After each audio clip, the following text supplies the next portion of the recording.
ఈ సందర్భంలో అతి తీవ్రమైన ప్రస్తుత పరిస్థితికి చాలా కావలసిన మన అందరి హృదయాల్లో మెదులుతున్న ఒక ప్రశ్న. ఇన్ని పరిస్థితులు చేజారిపోతుంటే, మనుషులు పిట్టల్లాగా ప్రాణాలు పోతుంటే దేవుడు ఏం చేస్తున్నాడు? Where is God? దేవుడు ఎక్కడున్నాడు? ఒకవేళ ఆవేదనలో నుండి వస్తున్న ప్రశ్న, దేవుడు ఉంటే నాకు ఈ పరిస్థితి వచ్చేది కాదు. మరియా మార్తలు అన్నారు కదా, అయ్యా నీవు ఇక్కడ ఉండుంటే, నీవిక్కడ ఉండుంటే మా సహోదరుడు చనిపోయేవాడు కాదు. ఈరోజు ఇలాంటి హృదయ ఆవేదనల నుండి శోకము దిగమింగిన ఆ హృదయ లోతుల నుండి తన్నుకొస్తున్న ప్రశ్నలు కోకొల్లు అయిండొచ్చు. వాటికి ఈరోజు లోతైన ఒక అంశాన్ని, ఒక లోతైన మన బంధకాల నుండి విడుదల కలిగించి హృదయంలో ఆదరణ నిలిపే ఒక లోతైన వాక్యాన్ని మనము ధ్యానించుకోవడానికి 42వ కీర్తన మనందరం కలిసి చదువుకుందామండి. దుప్పి నీటి వాగుల కొరకు ఆశపడినట్లు దేవా నీ కొరకు నా ప్రాణము ఆశపడుచున్నది. నా ప్రాణము దేవుని కొరకు తృష్ణగొనుచున్నది, జీవము గల దేవుని కొరకు తృష్ణగొనుచున్నది. దేవుని సన్నిధికి నేనెప్పుడు వచ్చేదను, ఆయన సన్నిధిని నేనెప్పుడు కనబడదను. 3వ వచనం, నీ దేవుడు ఏమాయనని వారు నిత్యము నా తనుచుండగా రాత్రింబగళ్ళు నా కన్నీళ్ళు నాకు అన్నపానములాయను. నీ దేవుడు ఏమాయను, నీ దేవుడు ఏమాయను. ఈరోజు అంశం ఇది. వేర్ ఈజ్ దై గాడ్? దేవుడు ఎక్కడ కనిపిస్తాడు? దేవుడు ఏ ప్రాంతంలో కనిపిస్తాడు? అసలు ఎన్ని పరిస్థితులు ఇలా చేజారిపోతుంటే దేవుడు ఏం చేస్తున్నాడు? ప్రియ సోదరి సోదరు ఆలోచించు. ఒక దగ్గర భయంకరంగా దెబ్బతింటే, ఆదరణ కొరకు వ్యాపారంలో దెబ్బతింటే సాధారణంగా మనిషి చేసేది ఏంటంటే, ఒక దగ్గర గాయం పొందితే, ఒక దగ్గర తట్టుకోలేని బాధ ఉంటే ఆ బాధను తప్పించుకోవడానికి ఇంకొక వైపు డైవర్ట్ చేసుకుంటాడు తన్ను తాను. అలా తన మానసిక స్థితిని కనీసం బిడ్డల వైపు డైవర్ట్ చేసుకుందామా అనుకుంటే, ఆ డైవర్ట్ చేసుకుంటున్న ప్రాసెస్లో ఇంకొక గాయం జరిగింది. ఏంటంటే, తన కన్న బిడ్డలందరూ కూడా ఒకేసారి కన్న బిడ్డలందరూ కూడా దుర్మరణం అయిపోయారు. చివరికి శవాలు కూడా దొరకలేని పరిస్థితి. ఆలోచించండి. వ్యాపారం కుప్పగూలింది, బిడ్డలు కుప్పగూలారు. కనీసం చివరికి ఆ శోకాన్ని దిగమింగి ఏడ్చుకోవడానికి తనతో పాటు కనీసం భార్య కూడా సహకరించలేని స్థితిలో ఆయన జీవితం ఎంత చితికిపోయిందంటే, ఎంత చితికిపోయింది తన జీవితము అంటే, అలాంటి ఆ స్థితిలో తట్టుకోలేని పరిస్థితిలో చివరికి తనకు మిగిలింది ఒకే ఒక్క వ్యక్తి, తనే తన భార్య. చివరికి ఆ మంటది మనందరూ తెలుసు. ఇంకా నీ యథార్థతను కోల్పోవా, దేవుని దూషించి మరణించు అంటే, సరే అది మనందరూ తెలిసిందే. కానీ ఈరోజు చూడండి ఆయన పరిస్థితి ఎంత విషతుల్యం అయిపోయింది అంటే, ప్రస్తుతము కోవిడ్ పరిస్థితికి దానికి ఏమి తేడా లేనట్లు యోబు గ్రంథం 19వ అధ్యాయం 17వ వచనం మనం అందరం కలిసి చదువుకుందాం. యోబు గ్రంథం 19:17 అందరం కలిసి చదువుకుందాం. Job chapter 19:17. నా ఊపిరి నా భార్యకు అసహ్యము, నా ఊపిరి నా భార్యకు అసహ్యము. చాలండి, ఎంత విషాదకరమైన స్థితి అంటే, నా భార్యకి నా ఊపిరే అసహ్యం వేస్తుంది అని. ఆలోచించండి. మనిషి ఊపిరి పీల్చుకోకుండా ఉండలేడు. అలాంటిది ఊపిరి పీల్చుకుంటున్న పరిస్థితే అసహ్యం వేస్తే ఆ వ్యక్తి ఉండడమే తట్టుకోలేని దీన స్థితిలో వెళ్ళిపోతున్నప్పుడు ఫ్రస్ట్రేషన్లో నుండి ఏమొచ్చింది అంటే ఒంటరితనం వచ్చింది. దాన్నే ఐసోలేషన్ అంటాం. ఆలోచించండి, ఎందుకు ఫ్రస్ట్రేషన్ వస్తుంది మనిషికి అంటే, ఏది కూడా అనుకున్నట్టు జరగట్లేదు. Everything is going wrong. ప్రతి ఒక్క ప్రాంతంలో ఏది కూడా అనుకున్నట్టు జరగట్లేదండి. All areas he was a miserable failure. నేను అన్నీ ట్రై చేశాను, ఇప్పుడు నాకు అసలు ఎందుకు ఇలా జరుగుతుంది, ఏంటి ఇవంతా నాకు అర్థం కావట్లేదు, దేవుడే నన్ను విడిచిపెట్టాడని అప్పుడు ప్రశ్న వచ్చింది. దైవమా నువ్వు ఎక్కడున్నావు? Where are you God?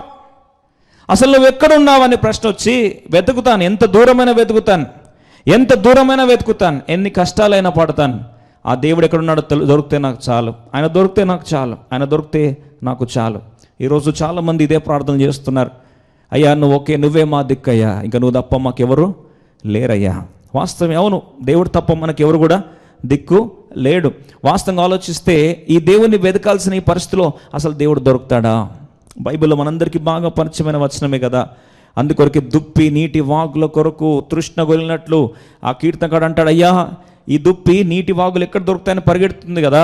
కీర్తన 42 మొదటి 4 వచనాలు ఏ విధంగా అయితే ఆ దుప్పి నీటి వాగుల కొరకు, అయ్యా ఈ దాహం తీర్చుకుంటాను, ఈ దాహార్తి నాకు తీర్చబడాలి అని ఏ విధంగా అయితే వెంపర్లాడుతూ ఆశపడుతూ ఆ ప్రాణము ఆశపడిన రీతిగా ఆయన అంటాడు, నా ప్రాణం దేవుని కొరకు తృష్ణ కొనుచున్నది, జీవం గల దేవుని కొరకు తృష్ణ కొనుచున్నది, దేవుని సన్నిధి ఎప్పుడు వచ్చేదను, ఆయన సన్నిధిని నేను ఎప్పుడు కనబడేదను.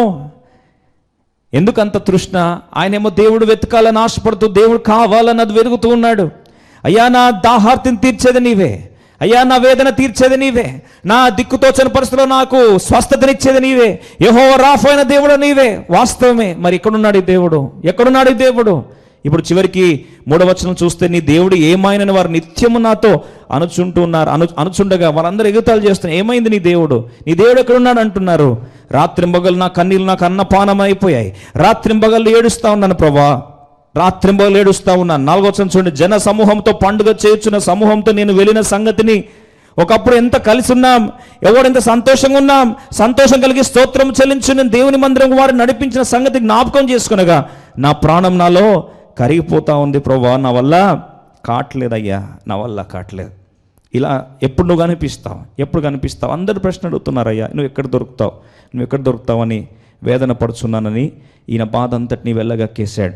సరే, ఇప్పుడు అన్వేషణ ఆరంభమైంది. ఎక్కడ దొరుకుతాడు నా ప్రభు? నా బాధను అర్థం చేసుకునేవాడు ఆయన ఒక్కడే. చాలాసార్లు ఆలోచిస్తే అపోస్తల కార్యం 17వ అధ్యాయంలో 26 నుండి 27 వచనాలు మనం చూసినట్లయితే, నిజంగా ప్రభుని వెతకడానికి కొరకు మనం ఇష్టపడినట్లయితే అపోస్తల కార్యం 17వ అధ్యాయం, acts of apostles chapter 17 verse 26 to 27 బాగా గమనించండి. ఈ సత్యాన్ని మనం మర్చిపోతాం చాలాసార్లు. మరియు యావత్ భూమి మీద కాపురముంటకైన ఒకని నుండి ప్రతి జాతి మనుషులను సృష్టించి, వారు ఒకవేళ దేవునిని తడవులాడి కనుగొందురేమో అని, వారు దేవుని వెతుకుతారేమో అని తన్ను వెదుకు నిమిత్తము, బాగా వినండి, తన్ను వెదుకు నిమిత్తము నిర్ణయ కాలమున వారి నివాస స్థలం యొక్క పొలిమేరలను ఏర్పరచ. మనిషి దేవుని వెతకాలనేది దేవుని యొక్క ఆశ. నిర్ణయ కాలం దేవుడు సిద్ధపరిచాడు. ఈరోజు ప్రియ సోదరి సోదరుడాన్ని అనారోగ్యపు పడక మీద, నీ కుటుంబంలో వెళ్తున్న పరిస్థితిలో, మన దేశం వెళ్తున్న పరిస్థితిలో దేవుడు తన్ను తాను నిర్ణయ కాలమున ఆయన నివాస స్థలము పొలిమేర దాకా ఏర్పరిచాడు.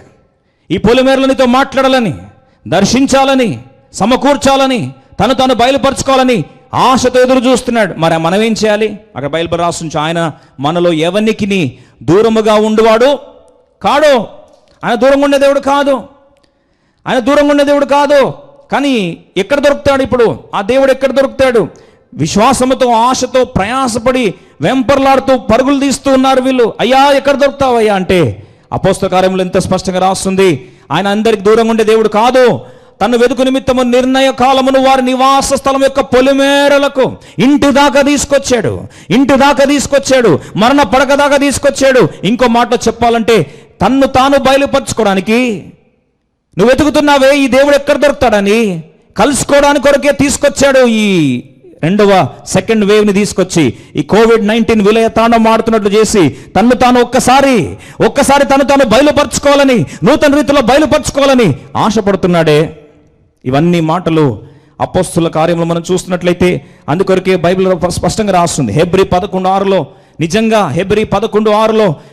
ఈ విధంగా మనం అన్వేషిస్తే విశ్వాసం లేకుండా దేవునికి ఇష్టం అసాధ్యము. దేవుని ఎదుకు వచ్చేవాడు ఆయన ఉన్నాడనియో, తను వెతుకు వారికి ఫలము దయచేయవాడని నమ్మవలను కదా. నేను వెతికినప్పుడు నాకు జవాబు ఇస్తాడు. అందుకొరకు యోబు ధైర్యంగా అంటాడు, ఈరోజు నాకు జవాబు దొరుకుగాక. అందుకొరకు 23:3 అంటాడు, ఆయన నివాస స్థలం యొద్ద నేను వచ్చి వెతుకుతున్నాను, ఆయన ఎక్కడున్నాడు ఈరోజు నాకు తెలియబడును గాక. ఈరోజు ప్రభు నీకు ఎక్కడున్నాడో తెలియాలని నీకు ఆశ ఉందా? ఇప్పుడు ఆయన ఆరంభించాడు, అన్వేషణ స్టార్ట్ అయింది. సాధారణంగా భవిష్యత్తు వైపు చూడడానికి కదా మనం ప్రయత్నించేది. యోబు గ్రంథం 23వ అధ్యాయానికి వస్తాం, 8వ అధ్యాయానికి వస్తాం. Book of Job chapter 23 verse 8, 8వ వచనం, నేను తూర్పు దిశకు వెళ్ళినను ఆయన అచ్చట లేడు, పడమటి దిశకు వెళ్ళిన ఆయన కనబడటలేదు. ఇక్కడ తూర్పు, పడమర, ఉత్తర, దక్షిణ ఇవన్నీ కన్ఫ్యూజన్ లాగా ఉంది. ఇంగ్లీష్లో చాలా బాగా రాస్తుంది. బిహోల్డ్ ఐ గో ఫార్వర్డ్ అంటే ముందుకెళ్తున్నాను, ముందుకెళ్ళి చూడాలని ఆశపడుతున్నాను. అయితే బైబిల్ రాస్తుంది but he's not there. Behold I go forward but he is not there అంటే ముందు కోణంలో చూస్తే నాకేమీ కనిపించట్లేదండి. అంటే ఆలోచించాం మనందరం కూడా. ఇప్పుడు అందరి పరిస్థితి ఏంటంటే ఒకే ప్రశ్న అండి. ఎవరినైనా మీరు కదిలించి చూడండి, ఒకటే ప్రశ్న అంటున్నాం, ఎప్పుడు తగ్గిపోతుందండి? భవిష్యత్తు ఎలా ఉంటుందండి? ఎన్ని రోజులు ఉంటుందండి? అసలు ఫ్యూచర్ ఎలా ఉండబోతుందండి? అసలు ఎప్పుడు మనకు నార్మల్సీ వస్తుంది? ఈ సెకండ్ వేవ్ ఎప్పుడు అయిపోతుంది? కర్వ్ ఎక్కడ? ఇదంతా కూడా మనం భవిష్యత్తు కోణంలో చూడాలనే ప్రయత్నిస్తున్నాం కదా. ఇలాంటి పరిస్థితుల్లో యోబు అంటాడు, నేను భవిష్యత్తు చూస్తుంటే కూడా నాకు ఏమీ కనిపించట్లేదు, ఏమి మెరుగవుతున్నట్టు నాకు కనిపించట్లేదండి. It's very terrifying to see that there is no change at all. Coming to the future and thinking from the perspective of futuristic hope, I feel absolutely all hopes have been crushed. భవిష్యత్ కోణంలో చూస్తే ఎటువంటి ఆశ నాకు కనిపించట్లేదండి. చాలాసార్లు మనకున్న ధైర్యం ఏంటంటే ఇది కొన్ని రోజులు ఉంటుందండి, అయిపోతుంది, అంటే కొన్ని రోజులు మనం జాగ్రత్త తీసుకుంటాం, తర్వాత బాగా అయిపోతున్న ధైర్యంతో బ్రతికేస్తాం. కానీ ఇక యోబు అంటాడు, నేను భవిష్యత్ కాలంలో చూస్తే కూడా ఏమీ మెరుగవుతున్నట్టు నాకు కనిపించట్లేదు అంటాడు. ప్రియ సోదరి సోదరుడా, బహుశా నువ్వు కూడా ఎన్నోసార్లు వెనకలు తిరిగి చూస్తే కూడా అన్ని బాధలు ఎందుకు అనుమతించాడు దేవుడు? Why should I have to go all this problems? కొన్నిసార్లు వెనకలు తిరిగి చూసి నవ్వు వస్తుంది నీకే, కానీ ఆలోచిస్తావు ఎందుకు ఇదంతా జరిగిందంటే ఏం అర్థం కాదు. అప్పుడు వెనకలు తిరిగి చూసి ఎందుకు జరిగిందో తెలియదు, ఏమో అర్థం కాదు. యోబు కూడా వెనకలు తిరిగి చూశాడు, దేవుడు కనపడలేదంట. ముందు చూస్తున్నాడు, కనపడలేదు. వెనకలు చూస్తున్నాడు, కనపడలేదు. బాగా అర్థం చేసుకోండి ప్రియ సోదరి సోదరుడా. ఇలాంటి పరిస్థితుల్లో ఎవరికైనా వచ్చే ప్రశ్నలు ఏంటంటే, దేవా సరే నువ్వు కనపడలేదు మంచిదే, కానీ ఒక్క ప్రశ్న, ఇదంతా ఎందుకు అనుమతిస్తున్నావు చెప్పొచ్చు కదా ప్రభువా. అందుకని మానవుడు హేతుబద్ధమైన వాదనలు బ్రతికేవాడు. అంటే హేతుబద్ధమైన వాదన అంటే మనకు అప్పుడప్పుడు పరిస్థితి విషతుల్యం అయిపోతే మనం అంటాం, if you don't fix it at least explain it. అసలు దీనికి నువ్వు పరిష్కారం ఇవ్వకపోయినా పర్లేదు, ఎందుకు చేస్తున్నావు చెప్పు ప్రభు. కొన్నిసార్లు మన కన్ఫ్యూజన్ ఎక్కువైతే ఏం చేస్తాం, ఎందుకు చేస్తున్నావు చెప్పొచ్చు కదా అంట. ఇప్పుడు ఎందుకు చేస్తున్నావు దేవా అంటే జవాబు ఏమి కూడా రావట్లేదు. అసలు నువ్వు చేయడానికి సామర్థ్యం ఉందా అంటే ఆ దేవుడు ఎట్లాంటి వాడండి, ఎందుకు ఈయనను వెతుక్కుంటూ రావాలి అంటే ఆలోచించండి. పరిస్థితులు అన్నీ విషతుల్యం అయిపోయినా సరే ఈ దేవుని ఎందుకు వెతుకుతున్నాడు యోబు లేదా దైవజనులు ఎందుకు వెతుకుతూ వచ్చారంటే ఈ దేవుని సామర్థ్యం ఏంటంటే ఆలోచించండి. ఎండిన ఎముకలు ఆ యొక్క అరణ్యంలో, ఆ యొక్క లోయలో, యెహెజ్కేలు గ్రంథం 37వ అధ్యాయంలో ఆ లోయలో ఎండిన ఎముకలు విస్తారంగా పడిపోయి ఉన్నాయి. ఒక్క భూకంపం వచ్చింది, ఆ ఎండిన ఎముకలన్నీ కూడా మహాసైన్యంగా తిరిగి జీవాన్ని పొందాయి కదా. ఈ దేవుని సామర్థ్యం అది. అందుకొరకు ఆశతో వెతుకుతూ వస్తున్నాడు, ఈ దేవుడు ఎక్కడ దొరుకుతాడు, where can I find him, అసలు ఎక్కడున్నాడు ఈ దేవుడు. అవును, మన గురుతరమైన బాధ్యత ప్రార్థించాం, కానీ ఎందుకు ఇంకా దేవుడు జవాబు ఇవ్వట్లేదు? ఎప్పుడన్నా ఆలోచన వచ్చిందా? కన్నీటి ప్రార్థన చేయలేని పరిస్థితిలో ఈరోజు నీకు ఉన్నట్లయితే అది తొలి అడుగ్గా దేవునికి విధేయత చూపిస్తూ తగ్గించుకొని చేసిన ప్రార్థన అది దేవునికి సమీపస్తుని తీసుకొస్తుందని. అవును, ఆయనకు వచ్చిన వాడు ఈ దేవుడు తోసివేసే కాదు, ఆయన యథార్థంగా వెతికిన వారికి తను తాను బయలుపరుచుకునే దేవుడు, తను తాను దూరంగా ఉండేవాడు కాదని తెలుసుకొని మొదటి అడుగు వేసాం కదా. మరి ఈ దేవుడు ఎక్కడున్నాడు, ఏం చేస్తున్నాడు? ఈ ప్రశ్నలకు తెలుసుకోవాలి అంటే సింపుల్గా అండి, ఒకే సీక్రెట్. ఒక మనిషి ఎక్కడ దొరుకుతాడు అంటే ఆ వ్యక్తి ఎక్కడ పని చేస్తున్నాడో తెలుసుకుంటే ఆ పని చేసే వర్క్షాప్కి వెళ్తే దొరికిపోతాడు.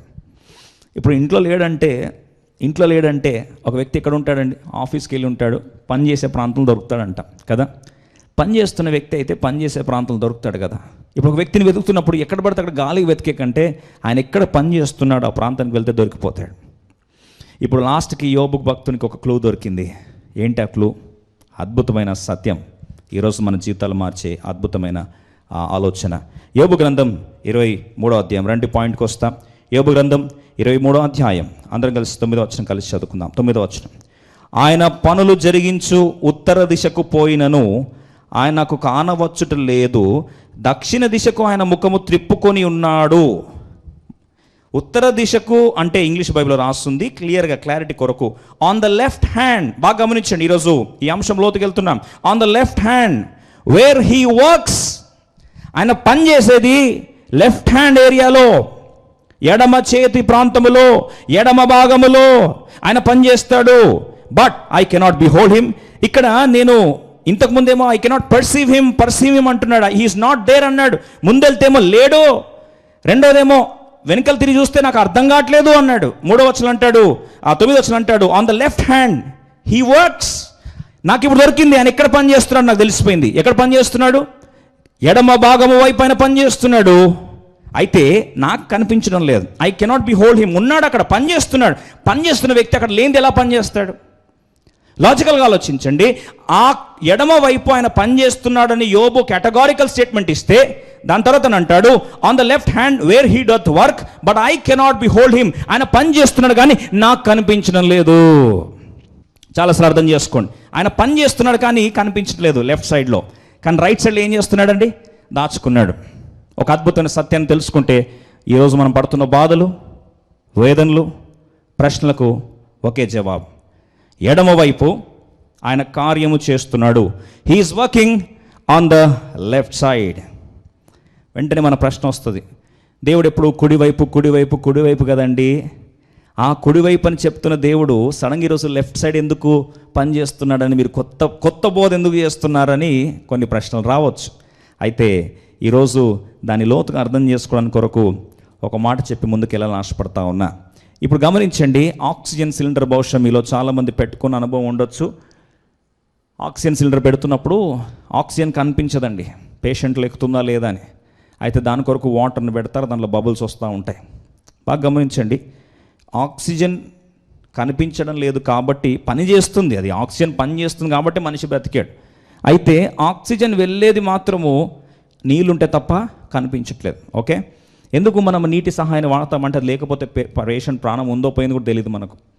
కాబట్టి ఆ బబుల్స్ చూస్తూ ఉంటాం. కాబట్టి అర్థం చేసుకోవాలి, సత్యం ఏంటంటే దేవుడు పని చేస్తున్నదేమో ఎడమ వైపు, కానీ ఆయన వాస్తవంగా మనం చూస్తే సాధారణంగా మన ఎప్పుడు కూడా దేవుడు ఎక్కడ ఉంటాడు అంటే మనందరికీ బాగా పరిచయమైన వచనమే మార్కు సువార్త 16వ అధ్యాయం 19వ వచనం చూడండి. ఇప్పుడు కుడి ఎడమ వైపు 3 అద్భుతమైన లోతైన సత్యాలు తెలుసుకొని జీవితాలు ఖచ్చితంగా దేవుడు మార్చాలని ఆశపడుతున్నాడు. యథార్థంగా వెతుకుతూ వస్తే ఈరోజు దేవుడు తను బయలుపరుచుకుంటాడు నీకు. మార్కు సువార్త 16వ అధ్యాయం 19వ వచనం చూస్తే అందరం కలిసి చూద్దాం. ఇలాగూ ప్రభువైన యేసు వారితో మాట్లాడిన తర్వాత పరలోకమునకు చేర్చుకొనబడి దేవుని కుడి పాశమున ఆసీనుడాయను. చాలండి, కుడి పాశం అంటే క్లియర్గా ఆయన అంటాడు, యోబు అంటాడు అక్కడ దాచుకున్నాడు అంటే కుడి పాశమున ఆయన కూర్చున్నాడు అంటే కుడివైపు దేవుడు సింహాసనము, ఆయన అధికారము, పవర్ అండ్ అథారిటీ అంతా కుడివైపు ఉంది. ఇంకొక ముందుకు వెళ్దాం. కీర్తన 16:11 చూస్తే, 16వ కీర్తన 11వ వచనం చూస్తే కుడివైపు అధికారం ఉంది, కుడివైపు సింహాసనం ఉంది. ఇప్పుడు చూడండి, జీవమార్గము నీవు నాకు తెలియజేస్తూ నీ సన్నిధిని సంపూర్ణ సంతోషం కలదు, కుడి చేతిలో నిత్య సుఖములు ఉన్నవి. ఇప్పుడు కుడి చేతిలో ఏముందండి? నిత్య సుఖం ఉంది. కానీ మరి కుడి చేతిలో నిత్య సుఖం ఉంటే, కుడి చేతిలో అధికారం ఉంటే, కుడి చేతిలో పవర్, అథారిటీ, సార్వభౌమత్వం కుడి చేతిలో ఉంటే, ఘనత కుడివైపు ఉంటే, సుఖాలు కుడివైపు ఉంటే, నిత్య సుఖములు కుడివైపు ఉంటే, ఎందుకు దేవుడు పనిచేసేది ఎడమ వైపు? Why is God working on the left side? Why left side is the workshop of God? మనిషి ఈ కుడివైపు ఎడమ వైపు ఎందుకు దేవుడు పనిచేస్తున్నాడు అని ఆలోచిస్తే, ఈ ఎడమ వైపు మన జీవితాల్లో కొన్ని బాధకరమైన సన్నివేశాలు మనం అర్థం చేసుకోవాల్సిన పరిస్థితి. అందుకొరకే ఎప్పుడైతే దేవుడు తాను బయలుపరచుకోవాలని ఆశపడుతున్నాడో, ఇప్పుడు యోబు భక్తుడు అంటాడు 23వ అధ్యాయంలో, ఈ కుడివైపు ఎడమవైపు ఆయన పని చేస్తున్నాడు కనుక, యోబు గ్రంథం 23వ అధ్యాయం, యోబు గ్రంథం 23వ అధ్యాయం 10వ వచనం కలిసి చదువుదాం. Book of Job chapter 23 verse 10. 10వ వచనాన్ని అందరము కలిసి చదువుకుందాం. అందరం కలిసి చదువుకుందాం. చూడండి, నేను నడుచు మార్గము ఆయనకు తెలియను. నాకు ఆయన ఎక్కడున్నాడు అంటే కుడివైపు ఎడమవైపు పని చేస్తున్నాడు, కుడివైపు దాచుకున్నాడు. కానీ ఇప్పుడు నేను ఎక్కడున్నా ఆయనకు తెలుసు. ఆయన ఎక్కడున్నా నాకు తెలియకపోయినా ఆయన పని చేస్తున్న ప్రాంతం నాకు తెలుసు, దాచుకున్న ప్రాంతం నాకు తెలుసు. ఇప్పుడు నేను ఎక్కడున్నానో ఆయనకు తెలుసు, నేను నడుచు మార్గం ఆయనకు తెలియను. ఆయన నన్ను శోధించిన తర్వాత నేను సువర్ణం వలె కనబడుతును. ఆయన నన్ను శోధించిన తర్వాత ఇప్పుడు ఎలా వస్తాను? సువర్ణంలాగా బయటకు వస్తాను, శోధించబడిన. అందుకొరకు యెషయా గ్రంథం 48వ అధ్యాయం 10వ వచనం చూస్తాం. Book of Isaiah chapter 48 verse 10. ఇప్పుడు అగ్నిగుండము ఎటువైపు ఉంది అంటే, ఇబ్బందుల కులం ఎటువైపు ఉంది అంటే, బంగారము శోధించబడిన ప్రాంతం ఎక్కడుంది అంటే ఆయన పనిచేస్తున్న ప్రాంతం అంట. కర్మాగారం ఎక్కడుంది? ఆయన చేస్తున్న కార్యాలయం ఎక్కడుంది? ఆయన ఇబ్బందుల కొలమి తీసుకెళ్తాం ఎక్కడుంది అంటే, నేను నిన్ను పుట్టము వేసి తిని వెండిని వేసినట్లు కాదు, ఇబ్బంది కొలిమిలో నిన్ను పరీక్షించి తిని. ఇప్పుడు ఆ యొక్క కంసాలి వాడు, ఆయన రిఫైనర్, ఆ యొక్క సిల్వర్ స్మిత్ ఎక్కడున్నాడు అంటే, గోల్డ్ స్మిత్ ఎక్కడున్నాడు అంటే ఎడమవైపు కూర్చొని ఉన్నాడంట. అక్కడ పని చేస్తూ ఉన్నాడు. అక్కడ పని చేస్తూ ఉన్నప్పుడు ఏం చేస్తున్నాడు? అక్కడ ఇబ్బందుల కొలిమిగుండా, పరీక్షల కొలిమిగుండా, వేదన కొలిమిగుండా, శ్రమల కొలిమిగుండా తీసుకెళ్తున్నాడు. అందుకొరకే ఈ సత్యాన్ని గుర్తెరిగిన తర్వాత ఇప్పుడు చూడండి, కుడివైపేమో నిత్య సుఖములు ఉన్నాయి, కుడివైపేమో అధికారం ఉంది, కుడివైపేమో శక్తి ఉంది. కానీ ఇప్పుడు ఎడంవైపు మాత్రం పరీక్షలు, ఎడంవైపు బాధలు, ఎడంవైపు ఇబ్బందులు, ఎడంవైపు ఏమున్నాయి? కన్నీటి ఆక్రందన. ఎడంవైపు ఏముంది? ఇబ్బందుల కొలిమి. కానీ ఇబ్బందుల కొలిమిలోనే దేవుడు తను ఏం చేస్తున్నాడు? బయలుపరుచుకుంటున్నాడు. ఇప్పుడు యోబు క్లూ ఇచ్చాడు మనందరికీ. ఆయన పనిచేసే ప్లేస్ ఎక్కడటండి? ఎడమవైపు. యోబు గ్రంథం 23వ అధ్యాయం 9వ వచనం చూడండి. ఆయన పనులు జరిగించు ఉత్తర దిశకు, పనులు జరిగించు ఉత్తర దిశకు. ఒక ప్రోడక్ట్ని, ఒక కారుని, ఒక వస్తువుని మ్యానుఫ్యాక్చరింగ్ యూనిట్లో చూస్తున్నప్పుడు అది చాలా బాధాకరంగా కనిపిస్తుంది. కానీ అది రెడీ అయిపోయిన తర్వాత, తయారు చేయబడిన తర్వాత ముగ్ధ మనోహరంగా కనిపిస్తున్నప్పుడు ఆలోచించండి, ఒక రాజు వాడే బంగారు పాత్ర అది ఎప్పుడైతే కర్మాగారంలో అగ్ని కొలిమిలో ఉంటుందో ఎవరు చూడలేరు. కానీ పని చేయబడింది అక్కడే.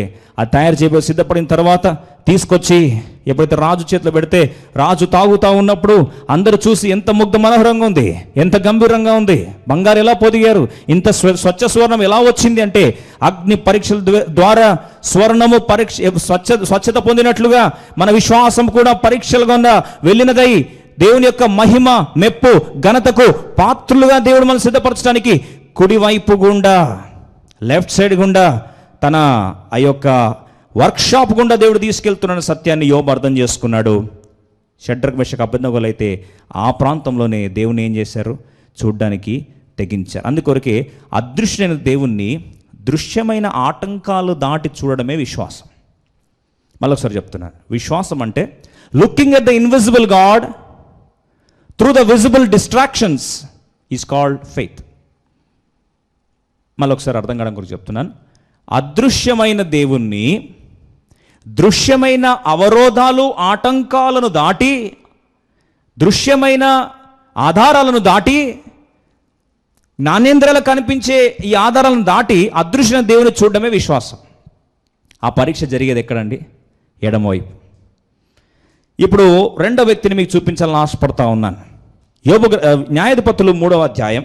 ఇప్పుడు ఎడమవైపు జరుగుతున్న దేవుని యొక్క కార్యశైలి, God's workshop on the left side God's workshop manufacturing unit ఎలా పనిచేస్తుందో న్యాయాధిపతులు 3వ అధ్యాయం 10వ వచనం చూసుకుందాం. Judges chapter 3 verse 15. న్యాయాధిపతులు 3వ అధ్యాయం 10వ వచనం. ఇశ్రాయేలు యెహోవాకు మొరపెట్టగా, బాగా వినండి, బెన్యామీనీయుడైన గేరా కుమారుడగు ఏహూదను రక్షకుని వారి కొరకు యెహోవా నియమించాను. చాలండి. వీరి పరిస్థితి న్యాయాధిపతులు మనం చూసినట్లయితే, మొదటి న్యాయాధిపతి మనందరికి బాగా పరిచయం ఓత్నీయేలు. ఆ తర్వాత మన చరిత్ర ఆధారంగా మనం చూసినట్లయితే యెహోదు, వీరందరూ కూడా క్రమబద్ధంగా మనం చూడవచ్చు. అయితే వీరి జీవితంలో ఇశ్రాయేల్ ప్రజల్ని కాపాడడానికై దేవుడు వారి పక్షమున న్యాయాధిపతులను, అధిపతులను ఏర్పరిచి ఒక్కొక్కరిని వారి దగ్గర పంపిస్తూ వచ్చాడు. అయితే గమనిస్తే ప్రియ సోదరి సోదరుడా, ఇక్కడ మోయాబీలు వారిని వేధిస్తూ ఉన్నారు.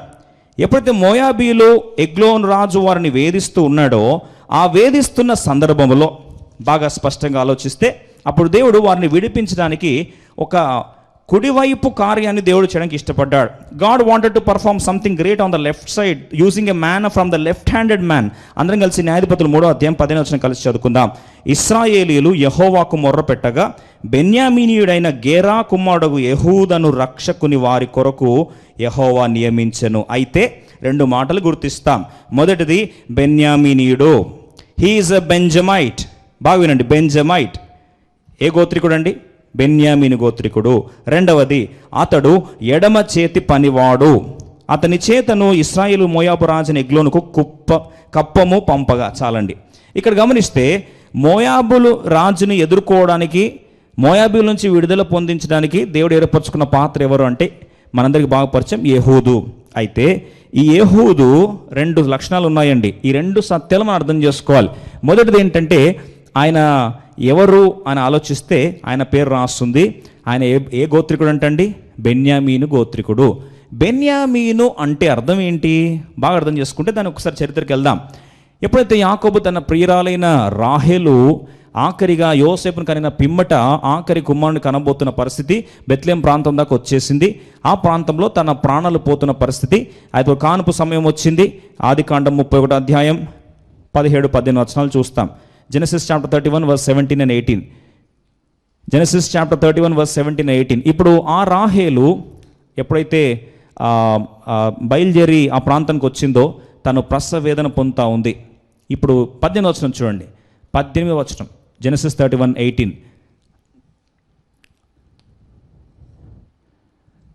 ఇప్పుడు ఆది కాండంలో మనం చూసినట్లయితే ఇప్పుడు వారు బయలుదేరి చివరికి బెత్లెహేము ప్రాంతం దాకా వచ్చేసారు. బెత్లెహేం ప్రాంతం దాకా వచ్చిన తర్వాత స్పష్టంగా విషాద పరిస్థితిని మనము చూసినట్లయితే ఆ ప్రాంతంలో ఇప్పుడు బెన్యామీను రాహేలు ఆ ప్రాంతం దాకా వచ్చేసింది. సరే, మరి రాహేలు వచ్చిన తర్వాత ఏం జరిగింది? స్పష్టంగా మనం చూస్తే ఇప్పుడు ఆ ప్రాంతంలో వారిని ఎక్కించుకున్నాడు, బయలుదేరి వెళ్తూ ఉన్నాడు.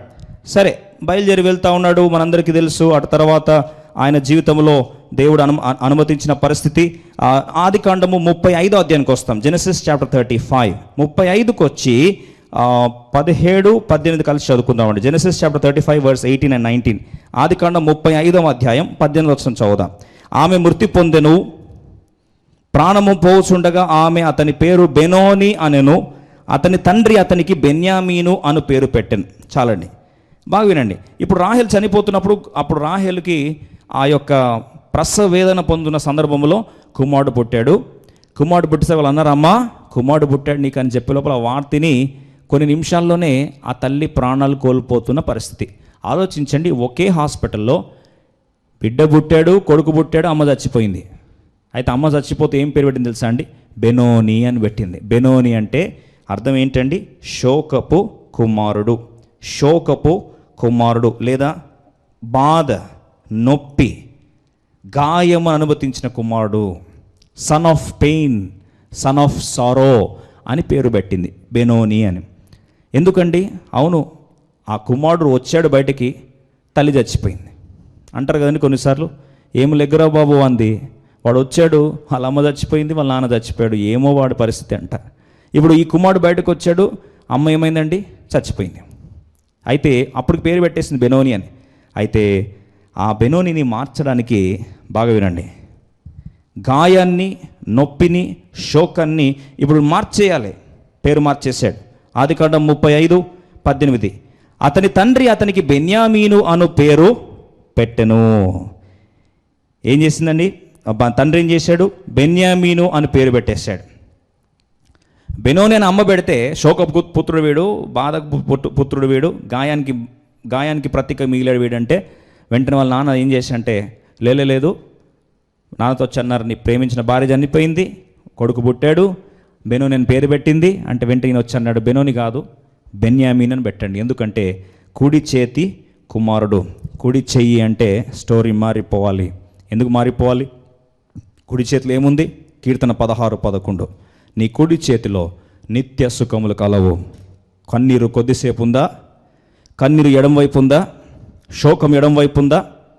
వేదన ఎడం వైపు ఉందా? మరణం ఎడం వైపు ఉందా? ఇప్పుడు అక్కడ కార్యం, ప్రసవ వేదన కలిగిందంతా ఎడం వైపా? తల్లిని కోల్పోయింది ఎడం వైపా?